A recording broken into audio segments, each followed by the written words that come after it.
High above the world, where the wind is soft and the air is thin and blue, there is a quiet workshop made of cloud. It has no walls, or rather, its walls are made of the same stuff as its furniture, soft, white, and always gently drifting. Here lives a weaver, an old woman with hair the color of rain, who spends her days making clouds for the sky. Her name is Nan, and she has been the cloud weaver for so long that no one remembers who wove the clouds before her. Her loom is made of moonlight and old silver, and it hums a low, gentle song as it works, a song older than any song on the earth. She gathers her wool from the morning mist, spinning it into thread as fine as thought, as white as sleep. Every morning, before the sun is fully up, she stands at the edge of her workshop and gathers the mist into her arms. The mist is cool and damp and full of the smell of the earth, and it comes to her willingly, the way water comes to a cup. She spins it, drawing it out into long, fine threads. And the threads are so fine that 100 of them would not weigh a feather. The spinning wheel is made of cloud too, and it turns with a sound like a sleeping cat purring, slow and even and content. Each cloud she weaves is different. Some are round and fat as pillows. Some are long and thin as scarves. Some are small and quick as thoughts. She weaves the morning clouds first, the ones that drift low over the fields and make the grass silver with dew. Then she weaves the high clouds, the thin ones that sail across the blue like ships, with white sails. And in the afternoon, when the world below grows warm, she weaves the big, soft clouds, the ones that give shade to the valleys. She works at her loom, and the loom hums, and the threads shimmer, and the clouds take shape under her old, sure hands. When she finishes a cloud, she pats it, and it floats up through the open wall and out into the blue, ready for its journey. She never knows where a cloud will go, and she never asks, because a cloud's business is its own, and the sky is wide. The sun comes to visit, and it warms the workshop, and the clouds turn pink at the edges, like the cheeks of a sleeping child. The sun sits on the edge of her workshop, golden and warm, and they drink tea together, and the sun tells her about the day. The sun has seen everything. The fields, the rivers, the cities, the oceans, the small, bright moments of 1,000,000 lives. She listens, and she weaves, and the clouds gather the light, and the afternoon passes like a slow, warm river. She keeps a pot of tea on a stove, made of a small, perfect cloud, and the steam joins the clouds on their way to the sky. Her tea is cloud tea, made from the first mist of the morning, and it tastes of nothing at all, which is exactly how tea should taste. The wind comes to visit too, and it is her oldest friend, and it rushes through the workshop, turning the threads and making them sing. The wind carries her clouds away when they are ready, and it always brings her news from the world below. It tells her about the farmer who looked up at her clouds and knew it would rain, and was glad. It tells her about the child who lay in the grass and saw shapes in her clouds, a whale, a castle, a sleeping giant. It tells her about the old man who watched her clouds at sunset and said they looked like the inside of a shell. These are the stories the wind brings, and she keeps them in her heart, and they make the weaving sweeter. At evening, she walks to the edge of her workshop and looks down at the world, far below, small and slow and peaceful. She can see the rivers like silver threads, the forests like dark velvet, the villages with their tiny, warm lights. And she can see through the gaps in her clouds the people of the world going about their slow evening business. She watches a farmer closing his barn door, a mother calling her children in, a man lighting a lamp by a window. She watches a train, far below, moving through the valley like a small, bright caterpillar, its windows full of golden light. She watches a heron, standing still in a shallow river, and she thinks that the heron has the right idea about the world. She has a small flock of cloudbirds made of the finest thread who live in her workshop and help her with the weaving. The birds are white and soft, and they perch on her loom while she works, and they sing in voices like tiny silver bells. They are called the larks of the upper air, and they are the only birds in the world who never land. They fly out with their clouds, showing them the way, and they always come back because the workshop is their home. In the morning, the larks wake her, and she rises and gathers the mist, and the workshop fills with their small, bright singing. The larks know the weather before it comes, and they tell her, and she weaves accordingly, thick clouds for rain, thin for shine.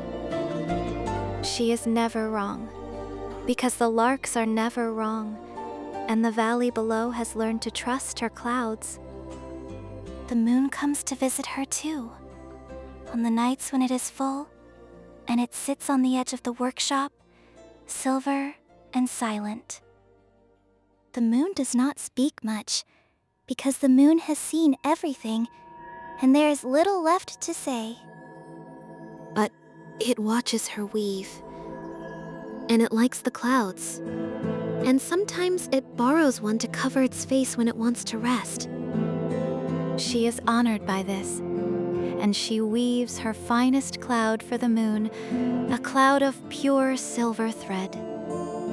The moon takes it and thanks her with a bow and sails on, and the silver cloud drifts behind it like a bride's veil. The stars come to visit her in the deep of the night when the sky is at its quietest. They sit on the edge of the workshop in their hundreds, and they hum, and the humming is the music of the spheres. She has learned to hum with them, and the larks join in, and the workshop is full of a music so soft that only the sky can hear it. She thinks about the night the children first came to visit her, a whole class from a school far below. They had come on a field trip, carried up on a ladder of light that she had woven for them. They had run through her workshop and touched her clouds and asked 1,000 questions, and she had answered them all. Why is a cloud soft? Because it is made of kindness. Why does a cloud move? Because it is going somewhere to help. Why is the sky blue? Because the blue is the shadow of all the water in the world. The children had left with a small cloud each, tucked under their arms like books, and she had watched them float down to their school. She had heard later that the children had kept their clouds and slept with them, and that the clouds had never melted. A cloud that is loved, she thought, never melts. It stays, and it grows, and it becomes part of the family. The years pass in the workshop, and the seasons pass below, and the loom hums, and the clouds are woven, and the sky is full. She has woven so many clouds that if they were laid end to end, they would circle the world 100 times. She does not count them, because counting is for people who are afraid of running out, and she has never run out. There is always more mist in the morning, always more thread, always more clouds to be woven. It is a good life, she thinks, rocking in her chair and the stars wheel, and the workshop drifts on. She weaves a long, low cloud and lets it drift down toward the earth, where it will rest on the hills like a blanket. She weaves a small, round cloud and sends it to a window where a child is having trouble sleeping. The cloud settles on the windowsill, soft as a cat, and the child's breathing slows to match its gentle rise and fall. She weaves a wide, gentle cloud and sends it over the sea, where it will soften the glare of the moon for the sailors. And she weaves a thin silver cloud and sends it high where it will catch the first light of the stars. When the sun has gone and the blue has deepened, she begins the work she loves best, the weaving of the sleeping clouds. The sleeping clouds are small and soft and warm, no bigger than a pillow, and they are woven from the gentlest thread of all. She weaves one for every house in the valley below, counting them on her fingers as she works, never missing one. For the house with the new baby, she weaves a cloud that rocks gently, the way a cradle rocks. For the house with the old man who cannot sleep, she weaves a cloud that hums a low, steady hum like a sleeping cat. For the house with the two children who share a room, she weaves a cloud that is exactly big enough for two heads. For the house with the dog that barks at the moon, she weaves a cloud that smells of warm earth, which calms all dogs. For the house of the lonely scholar, who reads by lamplight until the small hours, she weaves a cloud that smells of paper and old books. For the house of the sailor's wife, who watches the sea and waits, she weaves a cloud the color of harbor water, smooth and patient. For the smallest house in the valley, the one with the blue door, she weaves a cloud embroidered with a single tiny star. She weaves them all, and the larks carry them down one by one through the darkening air, silent as falling snow.